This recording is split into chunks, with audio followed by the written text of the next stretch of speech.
नमस्कार दोस्तों, आपका स्वागत है आपके अपने चैनल स्पेशल टीचिंग नोट्स पर।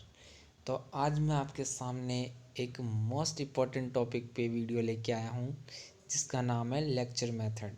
लेक्चर मेथड क्या है और इसके गुण और दोष के बारे में जानकारी साझा करूँगा। तो जैसा कि आप सभी देख रहे हैं इस डायग्राम में कि लेक्चर विधि जो लेक्चर मेथड है इसके अंतर्गत एक अध्यापक होता है, वो बच्चों को भाषण के माध्यम से समझाता है।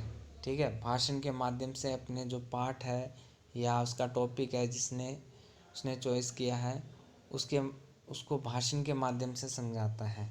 ठीक है, इसमें जो बच्चे होते हैं वह निष्क्रिय होके उस टॉपिक को सुनते हैं। ठीक है, इसमें सिर्फ अध्यापक का काम होता है बोलना और बच्चों का काम होता है सुनना।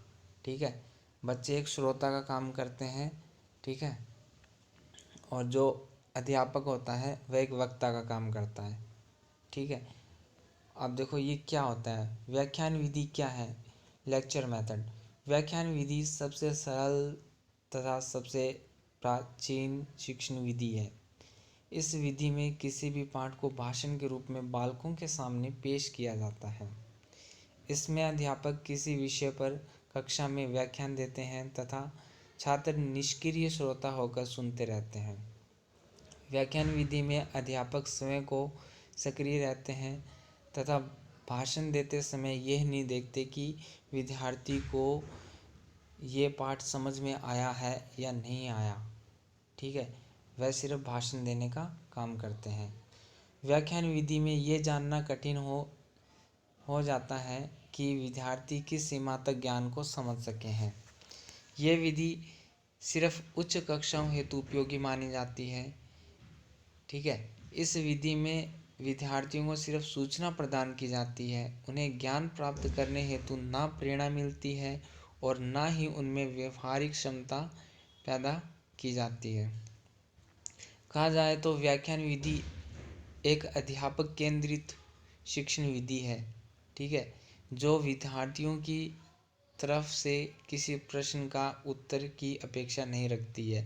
मतलब ये अध्यापक को केंद्र में रखकर शिक्षण कार्य किया जाता है, अध्यापक ही सारा काम करता है। ठीक है, इसमें जो विद्यार्थी होते हैं इनका कोई रोल नहीं होता है, सिर्फ उनका सुनने का रोल होता है। इस विधि को सभी विषयों के लिए उपयुक्त नहीं मानी जाती है क्योंकि विज्ञान जैसे विषय में चिंता, निरीक्षण तथा विचारों की स्वतंत्रता का विशेष बल होता है। ठीक है, बालकों का सक्रिय रहना जरूरी होता है, जो कि व्याख्यान विधि में इन सब बातों की कमी नज़र आती है। अब व्याख्यान विधि के गुण कौन कौन से हैं इसके बारे में मैं आपको बताऊंगा। व्याख्यान विधि में देखो, पहला गुण है कि ये विधि शिक्षा हेतु संक्षिप्त एवं सरल विधि है। ठीक है, व्याख्यान विधि उच्च कक्षाओं के लिए उपयुक्त विधि है। मतलब बड़ी क्लासेस होती हैं उनके लिए ये विधि अच्छी मानी जाती है। अब छोटे बच्चे होते हैं तो उनको तो भाषण के माध्यम से हम समझा नहीं सकते हैं, क्योंकि उनको तो टीएलएम और चार्ट के माध्यम से हम किसी टॉपिक को समझाना हो तो उन्हीं के माध्यम से समझाते हैं। और ये विधि जो ऊंची क्लासी होते हैं, ऊंची कक्षाएं होती हैं, ठीक है, तो उनके लिए उपयुक्त मानी जाती है ये विधि। इस विधि द्वारा कम समय में अधिक पढ़ाया जा सकता है। और इसका चौथा गुण है, इस विधि में एक ही समय में ज़्यादा से ज़्यादा छात्र सुन सकते हैं तथा नोट भी कर सकते हैं। और पांचवा गुण है, पढ़ाते समय शिक्षक को ज़्यादा सुविधा रहती है।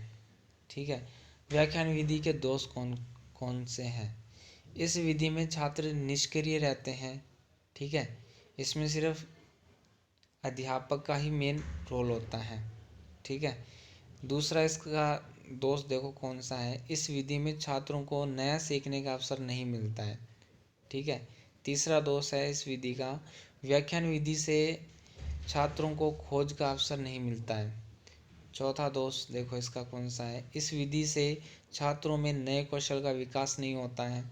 ठीक है, पांचवा दोष देखो इसमें कौन सा है, ये विधि विज्ञान जैसे विषयों के लिए उपयुक्त नहीं है। ठीक है, तो आपको वीडियो अच्छी लगी हो तो लाइक और सब्सक्राइब करें और थैंक यू।